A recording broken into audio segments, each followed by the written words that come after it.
10 वाला बिस्कुट का पैकेट कितने का है जी?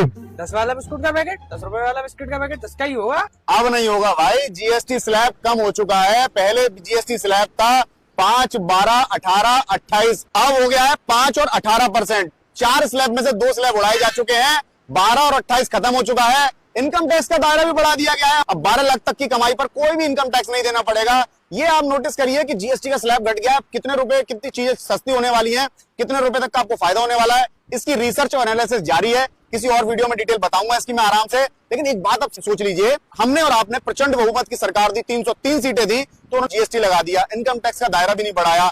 जब उन्होंने पटक के 240 पे ले आए तो उन्होंने इनकम टैक्स बढ़ा दिया और जीएसटी का स्लैब घटा दिया। ये देखिए, यही तरीका होता है। शायद इसी वजह से ही बहुजन समाज पार्टी के संस्थापक काशीराम साहब ने उस जमाने में कहा था कि भारत जैसे विविधता वाले देश में, जहां पर भ्रष्टाचार लोगों की रगों में बहता है, नसों में बहता है, उस देश में हमें एक मजबूत सरकार नहीं चाहिए, हमें मजबूर सरकार चाहिए। क्योंकि मजबूत सरकार अगर आप चुनेंगे तो वो अपने सहयोगियों की, अपने दलों की, अपने रिश्तेदारों की, दोस्तों की सुनेगी, उन लोगों की सुनेगी, क्योंकि जनता की नहीं सुनेगी। आप बहुमत उनको दे चुके हैं। अगर आप मजबूर सरकार चुनेंगे तो वो जनता के हित की सुनेगी, क्योंकि उनको सरकार बचाने की चिंता है। बार बार उन्होंने सोचेगी कि मेरी सरकार चली ना जाए।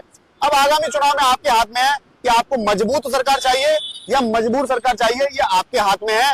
बाकी जो लोग ये कहते थे कि एक देश एक चुनाव, यानी कि 1 नेशन 1 इलेक्शन होना चाहिए, उनके मुंह पर एक करारा तमाचा है कि आने वाले आगामी चुनाव जब किसी भी राज्य में होते हैं तो इस तरह के केंद्र से प्रस्ताव आते हैं जहां पर तमाम पार्टियां जनता को फायदा देती हैं। अगर एक देश में एक ही चुनाव होगा, विधानसभा लोकसभा साथ में, तो इस तरह के जो मुनाफे हैं जनता के लिए वो कभी नहीं होंगे, क्योंकि 5 साल बाद सीधी मुलाकात होगी तो जनता अपने मन की करेगी। इसीलिए अब आपके हाथ में, आप सोचिए आगामी चुनाव में आपको मजबूत सरकार चाहिए या मजबूर सरकार चाहिए।